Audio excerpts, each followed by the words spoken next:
Dave, welcome to the Tales of Leadership, brother. How are you doing? Hey, I'm good, man. Doing very well. Thanks for having me. Yeah, it's an honor and privilege, and I mean it.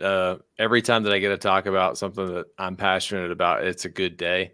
Yeah. And the pedigree that you have coming onto this show, I know it's going to be a great episode because you have a lot of wisdom to share. But with that being said, just kind of take the time to provide an overview to the listeners of who you are. Yeah, absolutely. Again, thanks for having me. This is very cool. Looking forward to the opportunity to talk about leadership. So, a little bit about me. I currently work for Chick-fil-A. I'm basically a business consultant. The title is operations lead, but essentially I'm an internal business consultant, and I support owner operators within the company. So I've been doing that for about a year. Transitioned from the Air Force last October. I retired after a 30-year career. So pretty abrupt transition there, going from defense to restaurant. I have no experience, in the restaurant industry. We can talk about that a little bit too if you'd like. So yes, I did 30 years in the Air Force, mostly sort of logistics, did a little bit of, strategy development and some legislative work, things like that. Married, my wife and I have been married for 23 years, and we have two daughters. I have a daughter who is 19 in college. We live in Athens, Georgia. She goes to the University of Georgia, so it's kind of cool. So I've got my college kid like 10 minutes down the road, and then I've got a 17-year-old who's a junior in high school. I have to ask the question because I was LinkedIn stalking you because I always like to prep for these podcasts. Right. So you went to school at Georgia and you went to school at Auburn. So Yeah. what's your favorite football team? Yeah, I'm absolutely Georgia, man. And you kind of have, well, here, I don't know if you can see it here. I got the There we bulldog go. going there. Living in Athens, you have to be all Georgia. But so I grew up in South Georgia, where there's a lot of Auburn fans, a lot of Georgia fans. So I was familiar with both. Yeah. I was really a Georgia fan. I enlisted for 4 years out of high school, and then came back, went to the University of Georgia because they had a good scholarship program there. Well, then when I went back on active duty, this was back in the day. This is really going to date me because everything is online now. You can get degrees from anywhere online. Back then, Auburn was one of the few schools that offered an online or distance MBA. And I'm almost embarrassed to tell the story, but they would send you would record a videotape, and you would send the videotape in of you doing your presentations, and they would send you videotapes of the classes. It evolved to DVDs. That's how advanced it was, but that's how I got my MBA in 2002 from Auburn. So that's amazing. Yeah. So when I spent most of my time at, forgive me now, I can't think of the name. I think it's Fort Moore. It used to be Fort Benning. If I'm wrong, I'm sorry. But it was right beside Auburn, but it was in Georgia. So there was always that, who's the team in that area. So when I saw you went to both of those schools, I was like, oh, that'd be an interesting question to bring up. Yeah, I play on it depending on who I'm talking to. If I'm working with an Auburn guy, I'll play on the Auburn side, but 100%. Mostly it's Georgia. So you have a wealth of knowledge when it comes to leadership, and what I would love to kind of start off with just the question is how do you define leadership, and how has that changed kind of over the years? Yeah. That's a great question. I don't know if I necessarily define it because I think, like most things, it depends. It depends on what you're doing and kind of what role you're in. What I valued as a leader in the military is quite different than what I value as a leader in the corporate world, and really with Chick-fil-A, which is kind of a bit of a niche within the corporate world as well. But I think if I look at common threads amongst all of it, to me, it's having an outward mindset and selflessness and humility, being focused on taking care of others and caring about others more than you care about yourself. If I look back at the leaders that I had in the military that I really, really respected, and the ones that stand out to me, they were very selfless, and they were very humble, and they were more interested in opening doors for other people than for themselves necessarily. And I see the same thing in the corporate world. I see a lot more of it at Chick-fil-A because that's the kind of company it is. But still, it's that same, that same thread of just being focused more on others than on yourself. I love that term of outward mindset because Yeah.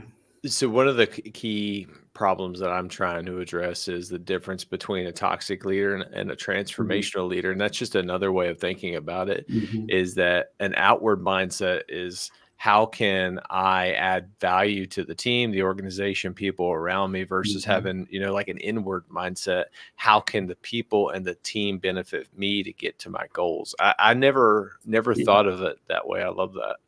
Yeah. Yeah. So starting off with your leadership journey, I really Mhm. want to kind of take it back is, why did you decide to join the Air Force in 1992? Yeah, yeah. So I grew. It's not the greatest patriotic story. I would love to say because I wanted to defend my country and I wanted to serve. There was an element of that, but I grew up in a really small town, not a lot of opportunity, and to me, it was the vehicle out of that town and Mm, to grow. Right. So I was just like, okay, how do I grow from this little small town kid without a lot of options? And I yeah. thought the Air Force could give me some options, and it did. So went off and I enlisted. I was an aircraft maintainer. I probably wasn't the best mechanic in the world, but I really enjoyed the Air Force, and I like the system of aircraft maintenance, and I like the idea of what we were doing and how it all fit together. All that really interested me. But as a young E2, E3, nobody really cared about my opinions, right? Yeah. Just wanted me to go Yeah. work on the airplane, which is not the part I was the greatest at, and I probably didn't have the most passion about. Um, so I did my 4 years, and actually I got out. I was got my DD 214. I didn't do any of the Oh, wow. programs through the Air Force. Yeah, I just said I'm going to do this on my own. So I this was old school. I picked up the phone. I was calling universities saying, "Hey, do you have a slot in ROTC that I could get into?" Mm, And fortunately, when I called the University of Georgia, they did, and so I decided to pursue that. So I knew I loved the Air Force. I liked the idea of it, but I wanted to have more influence. I wanted to have, you know, uh, just to have a seat at the table, I guess. So I went to ROTC, did another 2 years because I'd already done like a few years doing night school and things like that while on active duty. So I did 2 more years and then commissioned as a lieutenant. Went back into the same career field, which in hindsight was really fortuitous because then I'd laid that foundation. I knew sort of how it worked at the ground level. yeah. Now I was getting into the management side of it. I Um, yeah, go ahead. now So being prior service, there was always a distinction between military officers who walked that path before and Mm, officers who kind of just came there. They had the institutional knowledge or at least the mm, foundational knowledge to be successful, but they also had almost instant rapport in a way. mhm. Like when you talk to your team members, I guarantee you Yeah. that they automatically listen to you versus like a brand new second lieutenant who came in was kind of giving orders. They had to Mm, really gain the influence from their platoon sergeant. At least from in the Army, we have our counterpart, which is the platoon sergeant. So I really yeah. want to kind Yeah. of hit on that because that is a key point. And Mhm. I did not know that you were prior service. So Yeah. wow, you got to the rank of E2 and Yeah. then you go chase hard things, figure out how to get a master's or a bachelor's degree, not even Mhm. using some of the programs, like green to gold and other things that I'm aware of. Yeah. Then you stay in 30 more years and retire at the rank of a full bird colonel. Yeah. That's an amazing career. So that's Yeah. awesome. I just want to say that. Yeah. Well, thank you. I appreciate it. Yeah. I never really think about it. I guess when you say it like that, it was a great journey. And I'll be honest, probably like most of us, I didn't, if you'd have told me I was going to do 30 years, even when I went back in as a lieutenant, I Yeah. probably wouldn't have believed you. But I felt like as long as I was continuing to grow, Yep. then it was something I wanted to continue to do. Um, and that took me all the way to that point. There's many reasons why I decided to transition over to do something else, but um, it all comes back to growth, just wanting to continue throughout my career and throughout my life to grow. I think if we stop growing, if you're not growing, you're dying. So I don't want to be dying. So I always think of it from the mindset is that you're either planted for a reason. Either you feel that you're being buried, or but you have to kind of change that mindset. You're planted for a reason, and then you're planted because you're growing. And Right. maybe like in the season of life that you're in, you don't understand it at the time, but you had the foresight and the kind of understanding to chase that. So that is truly awesome. Like getting to talk to someone who's had such a historic career. But when you first joined as, a second lieutenant, what were some of the challenges that you had to face specifically as like a junior officer? And how did you work through those? Yeah. Well, I mean, it's probably like any job where especially a leadership position where you have the authority, but you don't necessarily have the knowledge to be able to effectively exercise that authority. You do have to lean on other people. And I think that's where sometimes some people can go astray a bit, where you think you have all the answers. I think the key is realizing you don't have the answers right up front. And you know that as well as I do, and finding the people that can help you, find the answers, find the people that have the answers, exercise the authority in the right way, and depend on other people. Being able to, it took me a long time to kind of understand this, but it's so true. Being able to find people who have influence within the organization, and then getting close to them to a way of where you can use them as a sounding board for some of your ideas, but also being able to win them over to kind of help within the organization. It took me a long time to kind of fully grasp and understand that. I finally understood it when I transitioned over into acquisitions. It took me a long enough time to do it, but that's awesome. Can you think of one specific story when you were a junior officer that you had to work through? Oh gosh, there were so many. I came in the aircraft maintenance career field, so you get a lot of responsibility early. So I had 440 people in my first job as a second lieutenant. Now keep in mind, I had a chief, an E9, who was probably really running the place. It just I was the OIC, but the Air Force does a really good job of taking junior officers and pairing you with senior NCOs. Helping you grow. I mean, I guess the story that comes to mind when you ask that, I was a first lieutenant at RAF Lakenheath in the UK, and this was a case of learning to be careful what you say and how you exercise your leadership, because I'm riding around in it was a golf cart or a gator or something. I can't remember specifically now, but I'm with one of my senior NCOs. I think he was a senior master sergeant, E8 at the time. Retired E9, Dave Calandra, salt of the earth, great guy, still a good friend. We're riding around. I think I'm a first lieutenant. I may be a junior captain. I can't remember, but there were guys. It's England, so it rains a lot, right? So there were guys standing around smoking outside of the munition storage area, the bomb dump. I mean, there's a smoking area. So it's legit what they're doing. They're smoking. They're getting rained on it. So I'm like, man. So it kind of, I get where we're moving away from tobacco. We don't want to encourage. I said, kind of sucks that these guys are sitting out there in the rain. They're going to smoke anyway. It'd be nice if we could take care of them. It was just a passing comment.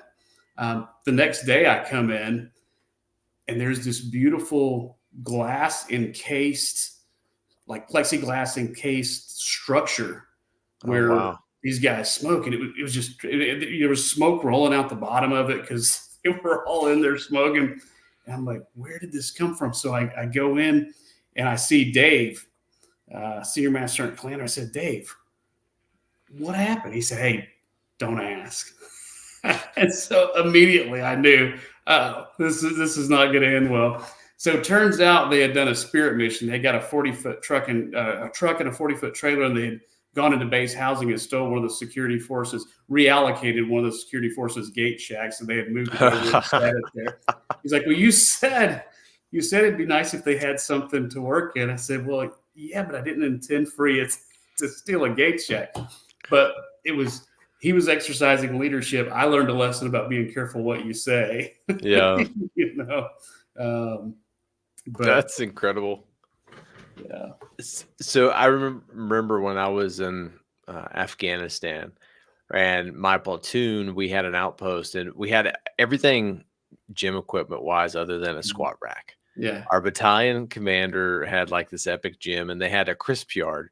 And the crisp yard is like basically equipment that would be getting sent out to outposts through our yeah. logistics team.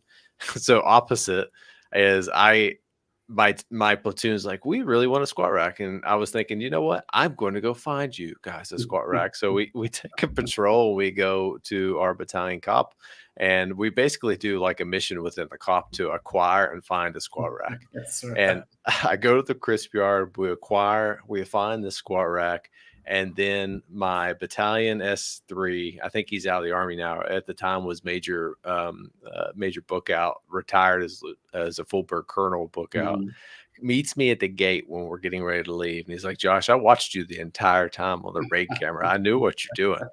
And he's like, go put the squat rack back. So it's funny. That story kind of reminds me of that, is that I didn't necessarily say something, but someone said, ooh, you know what? I'm going to go find a squat rack for you guys and maybe get in trouble along the way. Right. Yeah. So how did your leadership style mature? Being a junior leader, and I know there's that pivot point of when we become a field grade. And that's why I love talking to people who have that military experience. How did your leadership style kind of morph or change as you made that transition into a field grade officer? Yeah. So I think back to when I was a young CGO, and you're looking around at role models. You're trying to find examples of how to lead, right? Yeah. And there were some good examples. There were some not good examples. And early on, the career field I was in sort of has a reputation for being a little bit of a dog eat dog career field. And I think I tried to emulate some folks, and I probably wasn't true to who I was. You try to be hard, and you try to be that grizzled. You're trying to be like the grizzled lieutenant colonel, or when you're the lieutenant, and it's just not. It's not genuine. And as times change, the Air Force changes. The Army changes, the culture changes. You have to adapt. 100%. So as I got older, I started to realize, by seeing some other leaders that I really appreciated, that you don't have to be that way. You can lead and care for people at the same time. And the next step was realizing, hey, actually, you can just be yourself. And that took a while for me to get to be comfortable enough where you are good enough. They put you there for a reason, and take the lessons you learn, good and bad, from others, but then be your own leader. You can read books about leadership, all these things, but ultimately be yourself, and just be true to yourself. And I think once I realized that, I kind of turned a corner as a leader. I was more comfortable just being who I was, and I didn't have to be somebody else. And I think that's where I truly started focusing on the welfare of others versus my own advancement. And, it's not about being in charge. When I was young, it was about being in charge. As I got older, it was like, you can be a leader and not be the person in charge. You can be the person in charge and not be a leader. Yeah. But it takes a little bit of age, and I don't know if it's wisdom or what, but it's experience. You learn that over time. I had a blessing in a way to have a job that really set me up for my 2 company commands that I had. I was an observer coach trainer at Fort Polk, Louisiana, and I got to see, I believe it was like 26 different rotations. I was embedded with that company commander at the hip, and I got to see, the good, the bad, and the ugly. And I saw all these different types of leadership styles. Yeah. But what I did is exactly what you just said, is I just pieced them all together of like, hey, this is what works, this is what doesn't work. And at the end, I got to do a deliberate AAR with each one of the companies. And I asked them, sidebar conversation, what do you like about your company commander? What are some of the policies that he has that he likes? And when I walked into my company command, my first one, I confidently knew who I was.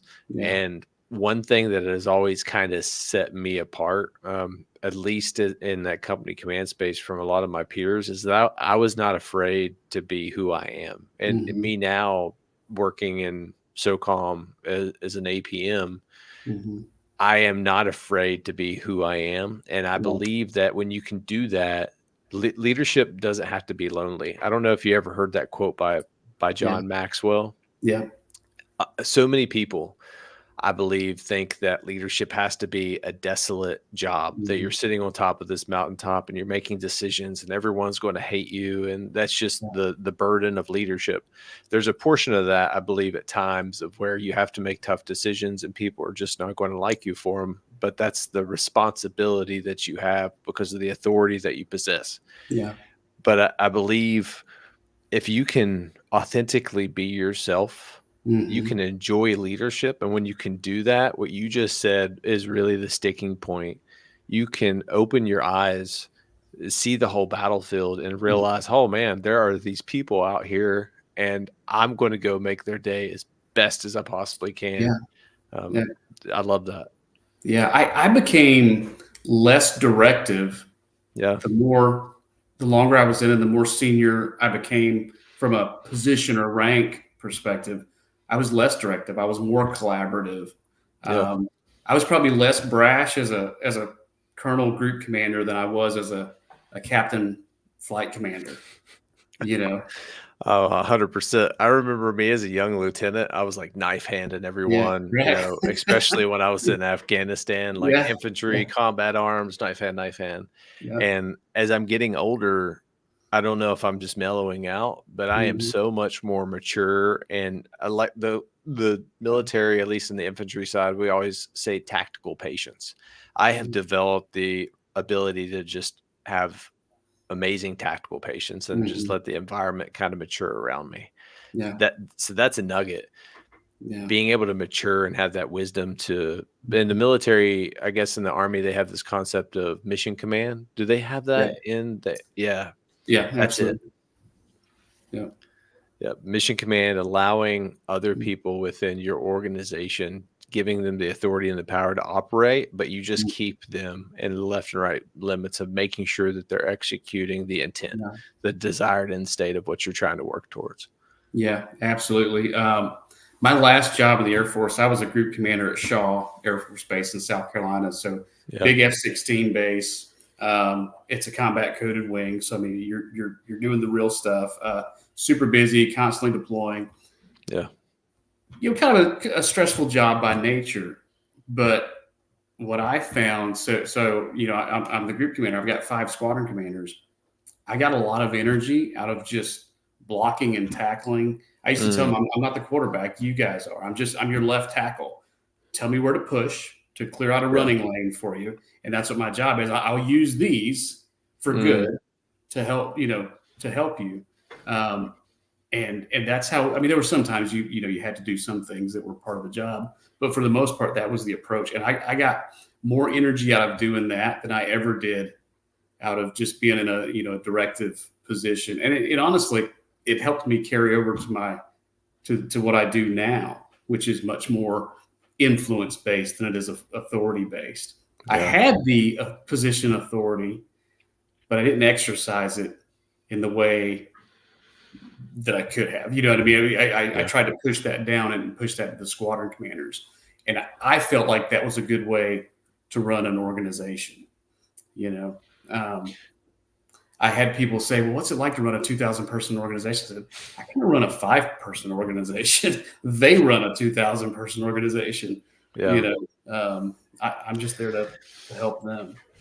That's a great point. And I'm experiencing it right now is that I was a company commander and it's funny when you were a lieutenant, you were leading more people than I was in the army as an HHC company commander. So a Mm, seasoned company commander had 250 some soldiers. A normal infantry battalion has like 600 and some. yeah, You coming straight into the Air Force with over 400 airman is absolutely incredible with just the amount of responsibility that you had thrusted on you. Yeah, it was But probably a very bad idea. yeah. It probably should have been much smaller than that, but we made it work. So One of the questions that I have is when you were in that senior role, how did you kind of mentor the junior soldiers that you had underneath you of grooming them to become that next leader? yeah. So that's the hardest part, right? Because Yeah, when you're at that position, the job naturally pulls you away from that, right? yeah, It can pull you to your computer, to your email. You're constantly working with your boss and with your peers. So it's you have to be very intentional and very deliberate, I think, to make sure that you are making those connections. yeah, Um, and the ways that we did it, and I'll say we because it was kind of me and the chief, our E9. We would make sure, anytime there were new people coming to the organization, we always spoke to them. There was a class they put together for yeah, newcomers. We always make sure we did that one-on-one, and it wasn't like you said, the knife hand thing. We tried to be genuine with them and kind of explain from our perspective, how much we appreciated them and all that. And then it's just a lot of it's kind of old school, but management by walking around. I mean, just going around and talking to people, and just being present. And when things are happening, that not just being present, between 1 and 2 o'clock in the afternoon when the sun is shining, being out there at night, being there in the yeah, the hot weather and the cold weather and all those things. Just being there and being present and showing them that you're not this mythical picture on the wall. I mean, you're actually a person. But it's hard. That was probably the hardest thing I found in the job, was that there was this constant pull to keep you from doing the things that you really enjoyed. I would say my last year, I probably drove my exec crazy because I had a back door in my office and I would sneak out of it. So I would do some emails and I would sneak out. She's like, "Where did you go?" I'm like, "I got in my car and I went and drove around." I drove down to the weapons load barn and talk to some guys or do this or that. I would just disappear because I could, and I knew that was the most important part of the job, yeah. next to training those or developing those squadron commanders. I thought that was really important. So that is an amazing nugget.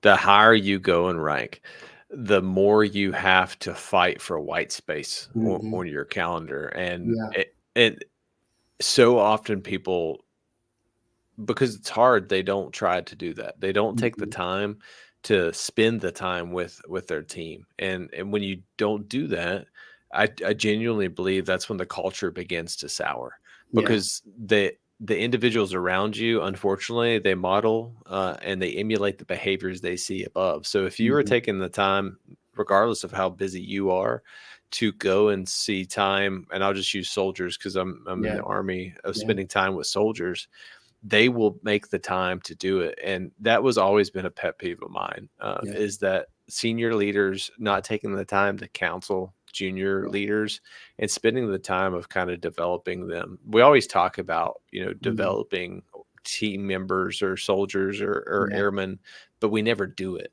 So kudos to you for forcing that within your calendar, because it's hard. And I guarantee you that may have some very long days, but it was worth it. Yeah. And I can only imagine, so I was at group level, but I can only imagine wing level. It's more difficult, 100%. once you get up above that. And truthfully, once you enter the general officer ranks, now it's really hard. Yeah. It's just your calendar is from 5 a.m. to like 10 o'clock at night, something going on. Yeah. That was part of when I was doing the calculus on, okay, when do I retire? What's next? Part of it was, honestly, I'm like, this is probably the last time. I wasn't going to promote to GO, but I would have gone to staff or something like that.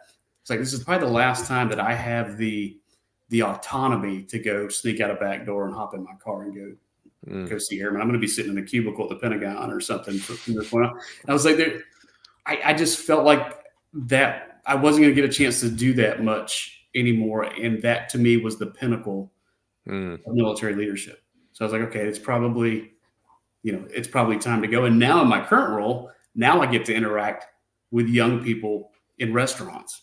Yeah. So I get fed by that same energy and young leaders in restaurants and things. So I'm getting to do those things that I really enjoy, just in a different environment. So I would love to kind of hear, knowing some of your background, you worked in congressional affairs. So walk me through what is that like working in the political system as a military officer? Yeah, that was probably the most professionally satisfying Hmm. job I ever did. Um, just from a knowing what you do has an impact, you know, on the big picture. Yeah. I got to be involved in some really cool things. So as a LL is what we call it in the Air Force, legislative liaison. So I was the logistics readiness LL guy. So for everything logistics and readiness, I was sort of the link between uh, Congress, mostly the HASC and SASC, but there were Yeah. some any states that had a military base in it, particularly an Air Force base. We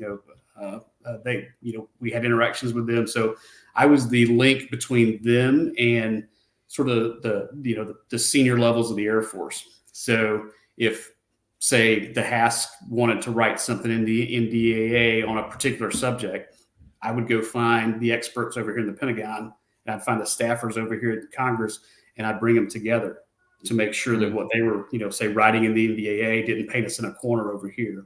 That's just one example of the kind of the linkages that you drew. But I really enjoyed it because, and this leads to my career choice that I'm doing now.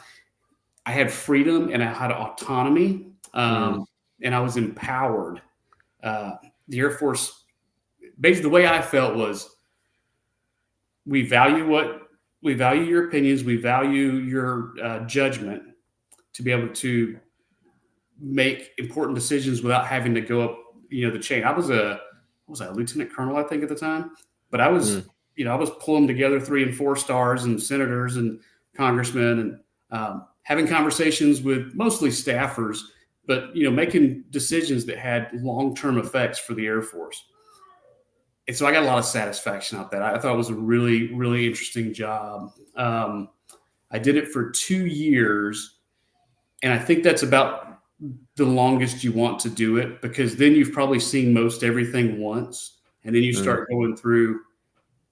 You can get cynical in that environment for 100%. too long, right? So I did it for 2 years. It was enough to make me dangerous, but it really helped me for the rest of my career understand how decisions were made and the impact of what we were doing at the tactical level to the big picture. So it was really, really great. I wish everybody had the opportunity to at least, have some experience with that.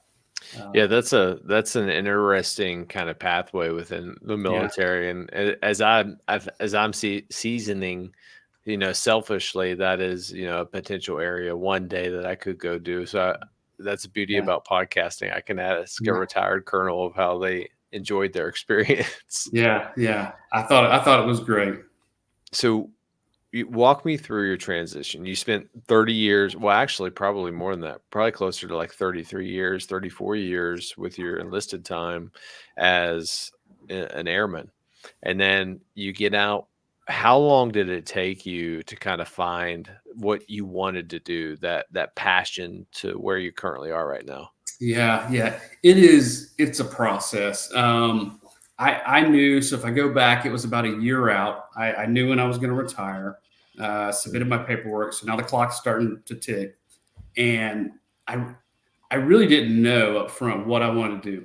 I knew what I didn't want to do. And that's where I started. And I knew, and we all approach it differently because, we're all wired differently. I did not want to do what everybody else had done. I didn't want to go into, government contracting, wouldn't want to be a government contractor. I really didn't want to go into aviation.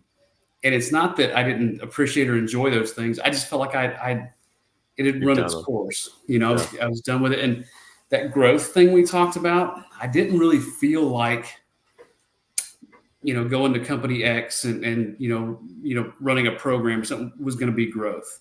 And so I knew I didn't want to do that.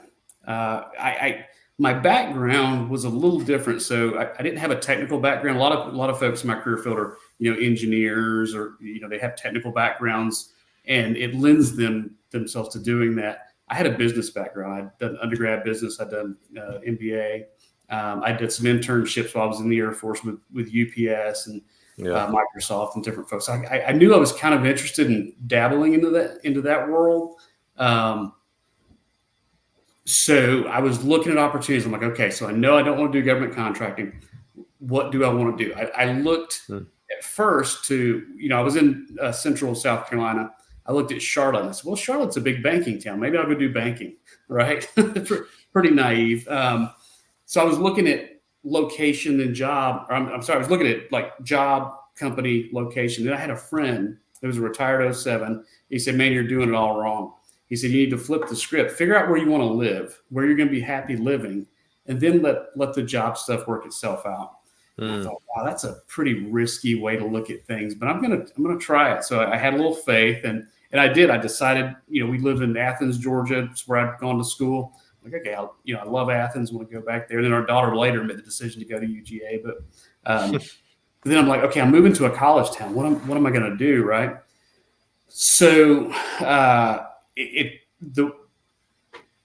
I narrowed down. I said, I'm going to be in Georgia. What companies are big in Georgia? I had this whole process, this system I had worked out. But then the way I actually got the job was a friend of a friend, like normally happens, right? A friend of a friend introduced me to someone that was a retired Air Force colonel, and he happened to work for Chick-fil-A. Chick-fil-A wasn't even on my radar at the time, but he mentored me just as a retired guy that had walked the path before me. After about 6 months, he said, hey, are you interested in doing what I do? And what he did included all the things that I enjoyed as a group commander: being a coach, being a mentor, being an advisor, being a problem solver. But it didn't include all the things that I didn't enjoy. I wasn't going to run a large, I have no direct reports, and I'm an individual contributor. But I get to use influence authority. I thought, okay, that actually sounds interesting. So the more I learned about it, the more I got excited about it and realized that, yes, the restaurant industry is completely different than the military, but at its essence, leadership is the same thing. It's still about solving problems and taking care of people and doing the right thing. So that's how it evolved into the Chick-fil-A world. Little bit of, I don't know if luck's the right word, but there was a little bit of luck or divine intervention or whatever it happened to be. But it was also a lot of hard work too, because if you are going to go into government contracting or aviation or something as an Air Force guy, well, you've got contacts. All your friends are there. All the people you work for are there. Yeah. You're going to go corporate. It's doable, but you have to build that network. Yeah. In like a year, so it's a lot of using LinkedIn. I use the heck out of LinkedIn just to do informational interviews and get to know people, kind of find out what I didn't want to do, talk to people that are doing certain things and say, how do you like it? What do you like about it? What do you not like about it? What's a day look like in your life? And you go, okay, that sounds great. Or scratch that off the list, because that doesn't sound like something I'd want to do, and you just do research. I felt like figuring out your second career was a full-time job in and of itself. Yeah. So that last year, if you're doing it right, you're very, very busy as you're preparing to transition. It gives me anxiety because one day I'm going to have to take off the uniform. Yeah. And luckily, that is not going to come anytime soon, because like you, I still have a deep passion of what I do, and I absolutely love what I'm doing. And I'm seeing the actual impacts. And that's the critical thing, is that when I stop seeing the impacts and I stop enjoying what I'm doing, then that's when it's time to hang it up. But I still love what I'm doing. And I noticed a theme throughout this whole episode, and everyone has a theme. Your theme is chasing growth. Yeah. E2, you go get your bachelor's degree and you figure out a way to do it, not taking any of those, traditional paths that most people take. And you continue to just chase growth. And then you get your master's degree through a very archaic way, which was hard. That's right. But I love that, is that you had this burning desire to continue to grow, and now where you're at in a very seasoned, position through a lot of experience, you still have that. How did you maintain that? Yeah. Yeah. I don't know, man. It's just like you said, it's the desire, Yeah. to continually grow. I know when I went to Chick-fil-A, it's small things, right? And this is going to sound silly, but I'd always been, like an Android guy. I never touched Apple. When I went to Chick-fil-A, they offered me, I said, I'm going Apple Yeah. because I want to try something new. I want to stretch myself, and now's the time to do it. If you're going to try new things, my kids thought I was losing my mind because when I was in the Air Force, I kept myself in between, some pretty tight parameters. When I retired, they're like, "Dad, you're wearing orange shoes. What are you doing? You've never worn orange shoes before." I'm like, "I don't know. They looked fun, Yeah. Like, I'm a Crocs man now, kid. That's right. Yeah. I'm getting outside of my zone. So, it's not always easy because you go from being the person. I won't say I had all the answers, but generally, when you've been doing something for a while, you either have the answers or you know where to get them. Yeah. And now, even I may be the oldest guy in a room, but I have the least amount of knowledge in the room. And you just have to be comfortable with that and go, okay, that's fine. I'm going to work my way up to this. Yeah. And that's where you get that challenge every day, and you get that little fire in your belly to learn and to, to pedal a little faster. So some days I feel like that lieutenant all over again, trying to learn, and at 51 years old, I feel like that's healthy to have that drive. I think it's healthy, and I think it's something that we as humans kind of crave in a way. So we don't have that level of complacency, and Yeah. I had that within the infantry. Is I saw what my career was going to be, and it was just stagnation. Like, yeah, I was going to be able to work with soldiers, which I absolutely loved doing, but I saw my career path and a lot of the work that I had to do, and it just no longer excited me. Yep. But I knew I wanted to stay in the military because I love to serve. And I read a great book. I think it's called The A-Team, and it talks about S-curve. So when we do something, we always experience resistance and we have slow growth. But when we start to continue to do something consistently, we have exponential growth. And at a certain point in time, we choose to either stagnate and stay in that current position, which I think a lot of people do because they feel comfortable, or they do what you do, Dave, and you chase something else. Yeah. And you continue to do that. And it's building upon each other every single time to where you've had a highly successful career and you probably shared a lot of fruits from those labors, but the amount of work and ethics that has kind of went into that. And the other thing too, that we haven't even talked about is the character and reputation. So you talk about networking. It's hard to do that when you have you don't have the best reputation. Right. And being 30 plus years in the military, and I'm learning this, is that my name already carries weight when I walk into a room. Even if someone hasn't met me, they know who Major McMillian is, probably. They have a good understanding of who I am, and that already formulates their opinions of them. And that's a nugget that I wanted to go back to. You never know when you're going to be working for someone or with someone. And I'm not saying that from a way of trying to manipulate the situation. But going back to the point of just being yourself. Don't be someone that you're not, and everything will work out in the end. Right. Well, I love that, brother. So I got to ask you, Chick-fil-A, why are the lines so long? The food's so good, man. I mean, I hope that's the reason. I hope that it's fast and accurate. I hope that it's clean and safe. I hope that you get genuine hospitality and the food tastes good. All those things combined is what brings people in the door. It's what brings me in the door. I'm still a customer. I'm telling you right now, Chick-fil-A is my favorite restaurant. One, because it aligns for fast food. It aligns with my core values of what I want my family to kind of be surrounded by. But you always know what you're going to get. You're going to get great service. You're going to get great food, and exactly what you just said. And it's going to be a great facility. And what always blows my mind is just the system. It can look like it's absolutely crazy, but you're probably going to have quick service. So I've drove across the country now like 4 or 5 times, and I only stop at Chick-fil-A. My kids are I'm like, the same "What, way. McDonald's?" I was like, "No, no, we're Yeah. going to Chick-fil-A. I'll pay Yeah. that little bit extra because I know what I'm going to get." Yeah. You know, the bathroom is going to be clean. Yeah. You know what you're going to get. You know, people are going to treat you well. I will tell you one thing you made me think back to that I didn't mention before when we were talking about why I went to Chick-fil-A. Mhm. One thing that I did learn when I was researching, retiring and transitioning and the areas where people tend to have problems. A lot of people, when they go from the military to the corporate world, it's purpose. You've had purpose, and you've been in a principles 100%. based, values based organization your entire career, and now you go somewhere where it's about you know stockholder wealth, and it's about profit. And so I was thinking, where can I go in the corporate world that's still principles based and values Yeah. driven?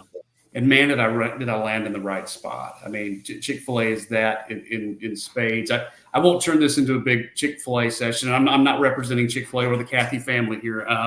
But the first three words in the Chick-fil-A's purpose statement is to glorify God. Yeah. And I thought, wow, that I don't know of any other company That's that bold. does that. It's bold. Yeah. Yeah. And they say it's a people company that sells chicken, which is a little campy when you first hear it, but then when you do it, you go, actually, that's true. I mean, they do a lot of things in the community. They do a lot of things for people, and chicken's the vehicle that drives it. So, whether it was Chick-fil-A or whether it was somewhere else, I was looking for something that filled that void. So I wouldn't find myself going, why am I getting up every day? Why am I doing this? Those are some of the questions that I really wanted to dig into, is because every single time I come to Chick-fil-A, the quality of the person who works there is always top notch. And I know there's some magic there. Maybe you can't share the proprietary like hiring, but when you're looking for the culture of how you're hiring someone, what is that selection criteria? Because I guarantee you there's some wisdom there. Yeah. So what's interesting, what I learned is, you have Chick-fil-A, the company, Yeah. and it's a franchise arrangement. So you have owner operators that own their restaurants, and so they're responsible for hiring. So the team member that's taking your order and is preparing your food, they're actually employees of that owner operator. I think where the real magic is, Chick-fil-A Inc. hires really good operators, and they really are focused on supporting. Everything is subordinated to supporting that operator. So my job specifically is a good example. So I have 29 operators with 36 restaurants, because some have more than one. But my entire existence is to serve them. I'm there to help solve problems for them. Almost like when we talked about legislative liaison, Yeah. where you're that go-between Congress and the Air Force. I'm that go-between that business owner out in that community and Chick-fil-A Inc. And I'm there to serve them and to help them, clear those roadblocks and be that left tackle and do all the things to solve problems for them. And I think that's the real magic. So if you're taking care of them, they're taking care of their team. And if they're taking care of their team is taking care of those customers. And so it really does work very well. It's almost that inverted pyramid that we sort of talk about in leadership a lot, but it really is that way. It's really that's how things operate within Chick-fil-A. So I think and it's not always the case. I mean, everybody you hire is not going to be, the all-star, but for the most part, I think the process works very well from Inc. to the operator, to the leadership, to team members, customers. Ultimately it's all about the customer. But if you take care of everyone along that chain, they'll pay that forward. Right. I have a boss right now, and he always kind of defines himself as a traffic cop. If you kind of think about that, like he's not necessarily doing the programmatics and making things happen, but he is removing barriers from us and being the connector to allow us to do our jobs more freely, and in turn we can take care of our people more. And I love that. And now that you brought it up, I can see that connection between the congressional affairs and then now what you're doing. And do you say 26 different operators that you're supporting? 29 operators, 36 restaurants. Yeah. Wow.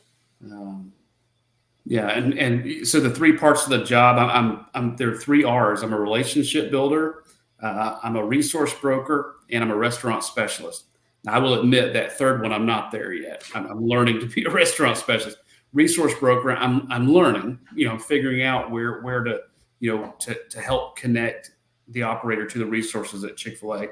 But the relationship builder, that part I've gotten pretty decent at. I've basically become, they're my friends, these guys that are running these restaurants, and that gives me energy. It takes a little bit of what I did as a group commander and some of the things I'd learned along the way to get to that point. It takes a little bit from what I did as a congressional liaison guy, and it sort of puts it all together. So it's just a really good fit. It's really neat how it worked out, to be able to do that at this season in my life. I think it's funny, like how it's true in anyone's life. If you really genuinely kind of look back of how the jobs that we've had and the events that we've had shape where we are right now. Yeah. I can't remember. I think it's Proverbs 19:21 or 21:19. I have to look at it, of where we can take basically our own path, but the Lord determines our steps. And I got to go back and I got to look at that exactly so I can find it. Yeah, but nothing happens without something in the past, I guess, if that makes sense. Everything that you've done has led you to the point that you are right now. Yeah. And it's interesting to kind of see that from my perspective of getting to talk to someone, amazing like you that have done all these awesome things and seeing that connection, that thread. And that's what I love about leadership, is that there's always a thread. Yeah. Maybe we're not going to get to point A to point B in a perfect line. It might be a pinball machine, but there's still a thread connecting us there. And as long as we continue to chase hard things and we just try to grow every single day, because I remember us starting this podcast episode off as like, I'm a restaurateur and I have no experience in restaurateur. Right. And then I see the theme of you chasing hard things. And all it is just putting yourself out there, being uncomfortable, but being comfortable with that, because when we are 100%, absolutely, we stretch ourselves. Yeah. All right. So I would love to know, 30 plus years in the Air Force. Now you're running supporting several Chick-fil-A's. What was the one common theme? And I think you kind of hit on it now, but the one common theme that allowed you to be successful in the Air Force that is allowing you to continue to be successful in the private industry? Yeah. I'd say it's a couple things. It's self-awareness, right? Knowing what drives you and what gives you energy. And it's that what you just said, being comfortable with being uncomfortable, and then the desire just to continue to grow. I think those things, being aware of what gives you energy and where your passions lie, I think is very important. And I don't think enough people probably spend time thinking about that as they're transitioning. Yeah. I had a lot of nights sitting around fire pits with a cigar in my hand, thinking about, who am I? It sounds silly, but it's worth the time to think through that, and when the most beautiful thing we get in the military is terminal leave. And I always encourage people to take all the terminal leave they give you, because that's that time for you to sit and think and really reflect on where you've been and where you're going. For me, that was very helpful to build that self-awareness. And that's where I realized what you pointed out earlier, is that I just want to continue to grow. I just don't want to stagnate. Yeah. And so, that to me, those are probably the 3 things that I think are common threads for me. There's an acronym that I created because I'm an infantry officer and we're wizards at creating acronyms. I think anyone in the military is, but T-BALL. So thoughts, beliefs, actions, and legacy. It all starts with how we think. If we can spend the time to quiet our minds, here's another acronym: STOP. Take a silence, take a tactical pause, observe, and then pursue with purpose. And if we can do that, we can have alignment in our lives, but I think too often we're always wanting to stay busy, but we don't gain any traction. A tire can be really busy looking, right, spinning in the mud, but it doesn't gain any traction. You gain traction because you spent the time thinking about exactly who Dave is. And I think in a leadership too, that is absolutely pivotal, because you confidently knew who you were throughout this entire time, and that allowed you to show up to be authentic. Yeah. Leaders have to do that. They have to spend the time, not necessarily what your leadership style is, but who are you? Like, what do you care about? What is your purpose? What is your passion? Why do you get up every morning? And I went to an amazing church when I was in Alabama from Chris Hodges, Church of the Highlands. Okay. I love that church. Yeah. And he talks about Christmas morning.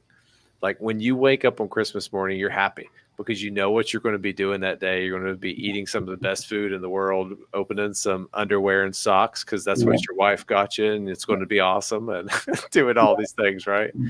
What's your Christmas morning? Yeah. And then when you can find that, you have alignment, and that's what makes you happy. And I can see it on your face, is that you have alignment in your life right now. Yeah, absolutely. And I would add one thing, and I'll steal a quote from the book. If you've ever read Brian Holiday, "Ego is the enemy." Your ego can absolutely be your worst enemy as you transition careers, and you go from a place where you walk in a room and you have instant credibility, because of what you're wearing, and your name, tied to that, and your title. The faster you can get past that, shed that, and become you again, the better you are. You won't see a lot in my house. Actually, the things you see here are about all I have that's out and visible, because I'm focused forward and I'm not focused on the past.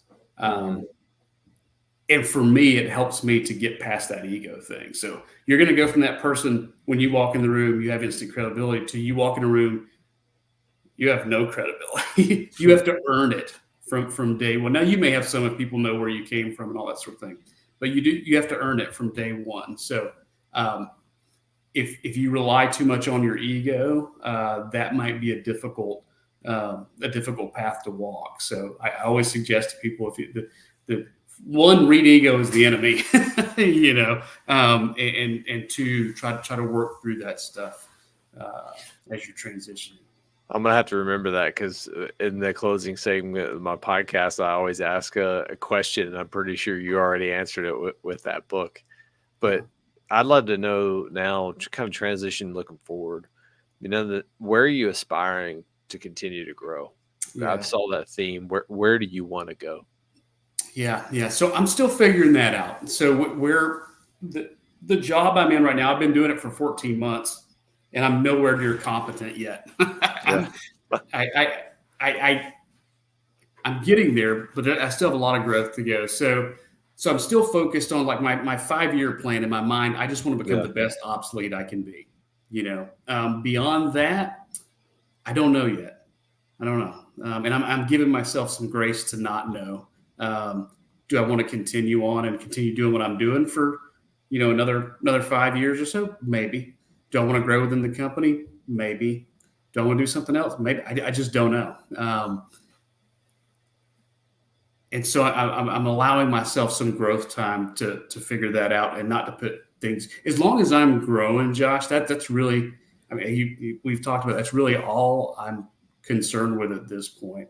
The beautiful thing about where I'm at now, and having already had a career, is I'm not trying to climb any ladders. I'm not, there's no position I'm aspiring to.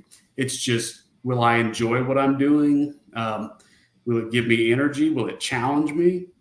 And if not, I'll do something else. But right now, it does all of those things. So I don't know. We'll circle back in 5 years and have the conversation again. Yeah, that'll be interesting. And I totally plan to do that. So I will still be making podcasts in 5 years. We're going to have this conversation again. Yeah. So I'd love to, before we get to our final show segment, just kind of wrapping it up here, someone who's getting ready to walk this path, either join the Air Force, make a transition out of the military, what would be one of the biggest pieces of advice that you would give to them as they navigate those waters? Yeah, just put in the work. Do the work. Understand that your transition year is probably going to be the busiest year of your entire career. It's like the most complicated PCS you've ever been through. We just moved. We all think when you're at the end, you'll be able to breathe easy. But it's good because you're going through a lot of things. You're going through things emotionally, spiritually, possibly. You're everything in life.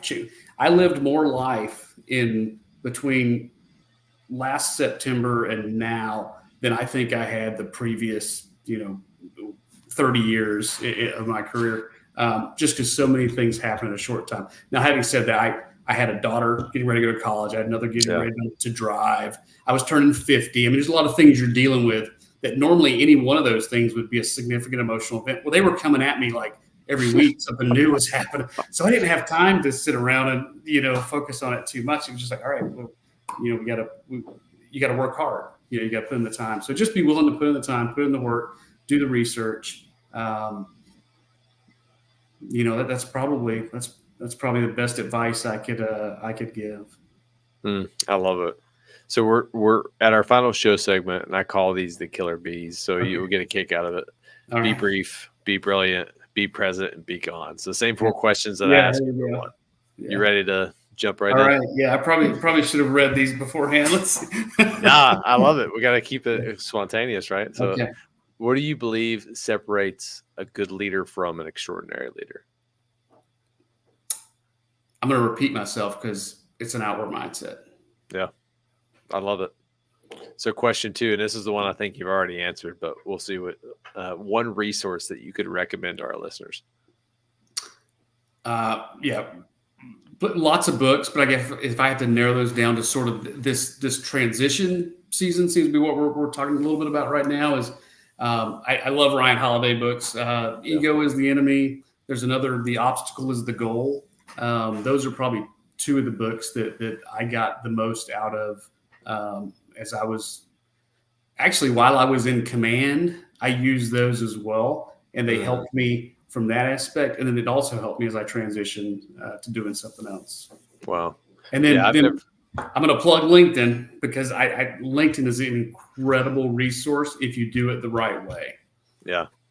I will second that. And for one of the reasons, you had no idea who Josh McMillian was. Josh McMillian sends you a message. Hey, sir, I'd love to have you on the podcast. Yeah. No other platform would I have the ability to find amazing people like you to do that. And I have some really high caliber people on the show, and I meet them on LinkedIn. So I'm grateful for that. Yeah. The third question, if you could go back in time and give your younger self a piece of advice, what would it be?